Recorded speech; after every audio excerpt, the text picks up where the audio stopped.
खबरों में बने रहने के लिए बेल आइकन दबाएं और फर्स्ट इंडिया न्यूज को सब्सक्राइब कीजिए। वासियों के साथ ही पर्यटकों की पहली पसंद बन चुके सिटी पार्क में आयोजित रोज शो को देखने के लिए सिटी पार्क में लोगों का तांता लग गया। मुख्य सचिव उषा शर्मा और housing board commissioner Pawan Arora ने रोज शो का उद्घाटन किया। पेश है खास रिपोर्ट। राजधानी जयपुर में हर वर्ष आयोजित होने वाले रोड शो का आयोजन इस बार कई मायनों में बेहद खास रहा है। काफी समय से इंडोर आयोजित हो रहे इस शो के आयोजन को इस बार जयपुर ही नहीं बल्कि सबसे ज्यादा खूबसूरत सिटी पार्क में करने की ठानी है। रोड शो को देखने के लिए सुबह से ही सिटी पार्क में लोगों के पहुंचने का सिलसिला शुरू हो गया, जो देर शाम तक जारी रहा। हर वर्ग के लोगों ने बड़ी संख्या में प्रदर्शित अलग अलग वैरायटी के फूलों को निहारा और उनकी तारीफ की। कार्यक्रम की मुख्य अतिथि मुख्य सचिव उषा शर्मा ने housing board commissioner Pawan Arora और रोज सोसाइटी के पदाधिकारियों के साथ रोड शो का अवलोकन भी किया और बेहतरीन किस्म के फूलों की तारीफ भी की। अपने संबोधन में मुख्य सचिव और रोड सोसाइटी के प्रेसिडेंट उषा शर्मा ने कहा कि रोज शो की तैयारियों की बैठक में जिस तरह का commitment housing board commissioner Pawan Arora ने किया था, उससे अच्छा काम रोड शो के आयोजन में हुआ है। मुख्य सचिव ने कहा कि मैं पवन अरोड़ा के काम करने के डायनामिक तरीके से प्रभावित हूँ। मुझे ये कहते हुए खुशी हो रही है कि पवन अरोड़ा और उनकी टीम ने इस आयोजन में 4 चांद लगा दिए। उन्होंने कहा कि सिटी पार्क काफी लोकप्रिय है और यही कारण है कि हर रोज यहाँ बड़ी तादाद में लोग सिटी पार्क की खूबसूरती को निहारने के लिए आते हैं। उन्होंने housing board commissioner Pawan Arora की बात को आगे बढ़ाते हुए कहा कि कितने लोग आमंत्रण के बाद भी नहीं आते, लेकिन ये सिटी पार्क की लोकप्रियता का ही कमाल है कि रोड शो के आयोजन में लोगों की काफी भीड़ नजर आई। मुख्य सचिव ने कहा कि उनकी कोशिश रहेगी कि आने वाले दिनों में रोड शो के आयोजन को राष्ट्रीय स्तर और बाद में एशिया स्तर पर ले जाया जा सके। मुख्य सचिव ने कहा कि रोड शो के सफल आयोजन का अंदाजा इसी बात से लगाया जा सकता है कि यहाँ पर जिन नर्सरी वालों ने पौधे बिक्री के लिए रखे हैं, उनका कहना है कि यहाँ इतनी बिक्री हुई कि उनके पौधे कम पड़ गए। अपने संबोधन के अंत में शर्मा ने कहा कि मैं मुख्य सचिव के तौर पर नहीं बल्कि रोज सोसाइटी के प्रेसिडेंट के तौर पर आप सभी को संबोधित कर रही हूँ और housing board commissioner Pawan Arora और उनकी पूरी टीम को इस शानदार आयोजन के लिए बधाई देती हूँ। जब बात हो रही थी तो जो वेन्यू बताए, क्योंकि मैं सिटी पार्क के उद्घाटन में आ चुकी थी तो मैं बहुत कॉन्फिडेंट थी कि सिटी पार्क में इसका आयोजन बहुत बेहतर होगा और जो पवन अरोड़ा जी जो कमिश्नर हाउसिंग बोर्ड हैं, उनकी डायनामिज्म से मैं बहुत परिचित हूँ। तो मुझे लगा कि इनके सकारात्मक रवैया और जो पार्टिसिपेटिव अप्रोच है और जो कमिटमेंट है, उसमें इस रोड शो को आयोजन करने में ये जो है 4 चांद लगाएंगे। और मेरी जो एक एक्सपेक्टेशन थी और एक प्रिजम्पशन थी वो सही थी। और मुझे कमिश्नर साहब ने कहा जब मैं प्रदर्शनी देख रही थी कि मैम अगर थोड़ा भी समय मुझे मिला होता तो मैं और बेहतर इस प्रदर्शनी को करता। तो it's a very good indicator of the person and the team and the organization that whatever is given to them is implemented with utmost sincerity and commitment, and that speaks volumes about the state government way of working.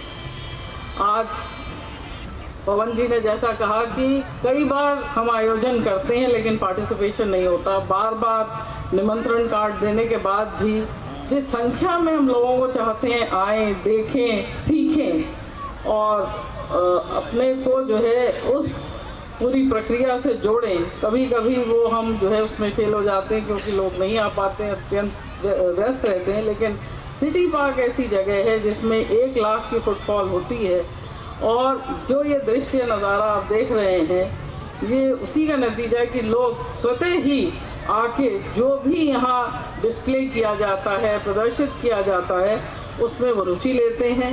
Road show समारोह को संबोधित करते हुए housing board commissioner Pawan Arora ने सबसे पहले मुख्य सचिव और रोज सोसाइटी के प्रेसिडेंट उषा शर्मा का आभार जताते हुए कहा कि मुख्य सचिव ने इस आयोजन के लिए सिटी पार्क का चयन किया, ये हमारे लिए खुशी की बात है। Housing board commissioner Pawan Arora ने कहा कि सिटी पार्क आज जयपुर के लोगों और पर्यटकों की पहली पसंद बन चुका है। हाल ही में पर्यटन विभाग ने अपनी आइटिनरी में सिटी पार्क को शामिल किया है। अरोड़ा ने कहा कि सिटी पार्क का दूसरा चरण पूरा होते ही ये पार्क देश भर में अतुलनीय स्थान हासिल करेगा। उन्होंने कहा कि कोरोना के बाद लोग प्रकृति को अपनाने लगे और पार्क में लगातार फुटफॉल बढ़ रहा है। आने वाले दिनों में नैसर्गिक प्रेमियों और पर्यटकों के लिए सिटी पार्क बेहतरीन डेस्टिनेशन के रूप में उभरेगा। रोज सोसाइटी के पदाधिकारियों ने भी सफल आयोजन के लिए हाउसिंग बोर्ड कमिश्नर और उनकी टीम का आभार जताया। मैं मुख्य सचिव महोदया का इस मौके पे आभार व्यक्त करना चाहता हूं। आपकी जानकारी के लिए बता दूं, मुख्य सचिव महोदया रोज सोसाइटी की प्रेसिडेंट भी हैं। तो जैसे ही भार्गव साहब और आईसी श्रीवास्तव साहब मैडम के पास बैठक के लिए गए थे और उन्होंने कहा कि हम रोज शो इस बार कर रहे हैं, तो बिना इनका प्रस्ताव दिए हुए मैम ने पहले ही कहा कि आप उसको सिटी पार्क में आयोजित करिए। और जबकि हम आपस में चर्चा कर चुके थे कि हम इस बार इसको सिटी पार्क में कराना चाहेंगे, तो एक नेचुरल चॉइस की तरह, एक आशीर्वाद की तरह ये बात हमारे लिए आई और आज हमने इसको इस रूप में लाए हैं।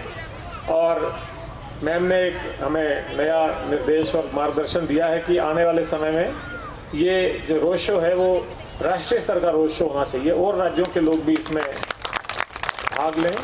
और यहाँ पर एक तरह का मैं भी सोचता हूँ कि पर्यटन मानचित्र में ये तारीख निश्चित हो जाए कि इस दिन जयपुर में सिटी पार्क में रोड शो होता है और देखने लायक होता है। तो पर्यटक जैसे हॉलैंड में ट्यूलिप का गार्डन देखने जाते हैं, श्रीनगर में ट्यूलिप गार्डन देखने जाते हैं, उस तरह से ये सोच करके आए कि सिटी पार्क में रोड शो देखने चलेंगे।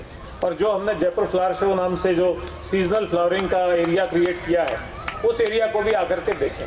तो हम इसको थोड़ा सा फॉर्मलाइज करेंगे, स्टैंडर्डाइज करेंगे और इसको उस रूप में लोगों के सामने पेश करेंगे। मुझे ये बताते हुए भी खुशी है कि अभी राजस्थान के पर्यटन विभाग की ओर से जो आइटिनरी पर्यटकों के लिए जारी होती है, उस आइटिनरी में इस सिटी पार्क का स्थान आ गया है और लोग इसमें उसी हिसाब से आते हैं। पर्यटक आने से पहले ही अपनी यहाँ की बुकिंग करते हैं और अपना समय निर्धारित करके आते हैं। पर आने वाले समय में अब हम इसका सेकेंड फेज भी जल्दी पूरा करने वाले हैं, जो कि सड़क के दूसरी तरफ ज़्यादा है, जहाँ फाउंटेन स्क्वायर होगा, जहाँ एक बहुत ही बेहतरीन वर्ल्ड क्लास फाउंटेन होगा, जिसमें न केवल म्यूजिकल फाउंटेन होगा बल्कि वाटर स्क्रीन पे आप छोटी छोटी शॉर्ट फिल्म्स भी देख सकते हैं, चाहे वो राजस्थान की शौर्य गाथा के बारे में हो, चाहे वो राजस्थान के आकर्षण के बारे में हो, चाहे वो कोई और मनोरंजन का फिल्म हो।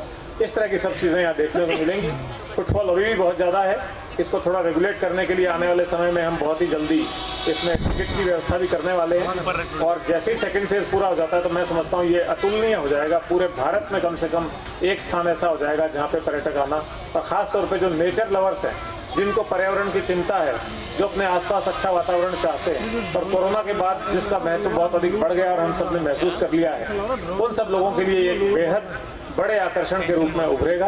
पहली बार सिटी पार्क में आयोजित हो रहे रोड शो के आयोजन को खास बनाने के लिए हाउसिंग बोर्ड कमिश्नर के निर्देशों के बाद कई विशेष तैयारियां की गई। सिटी पार्क में मुख्य द्वार के अलावा रोज प्रदर्शनी स्टॉल्स के आसपास राजस्थानी कलाकारों की ओर से कई तरह की प्रस्तुतियां दी गई, जिन्हें पार्क में आने वाले लोगों ने खूब पसंद किया। रोड शो में रंगों से भरे अलग अलग करीब 400 प्रजाति के गुलाब रखे गए। जो लोग प्रदर्शनी में देखने आ रहे थे, वो गुलाब को कैमरे में कैद करना नहीं भूले। कोई गुलाब के साथ सेल्फी ले रहा था तो कोई रील बना रहा था। इस आयोजन में हाउसिंग बोर्ड ने सिटी पार्क में जिस तरह की फुलवारी लगाई, वो भी पार्क में आने वाले लोगों को काफी पसंद आई। खुद मुख्य सचिव उषा शर्मा ने हाउसिंग बोर्ड की फुलवारी देखी और जमकर तारीफ की। लोगों की पहली पसंद बन चुके सिटी पार्क में रोड शो के शानदार आयोजन ने रविवार के दिन को स्पेशल बना दिया। हर वर्ग के लोगों ने सिटी पार्क में आयोजित रोड शो को खूब एंजॉय किया। संवाददाता शिवेंद्र सिंह परमार की रिपोर्ट।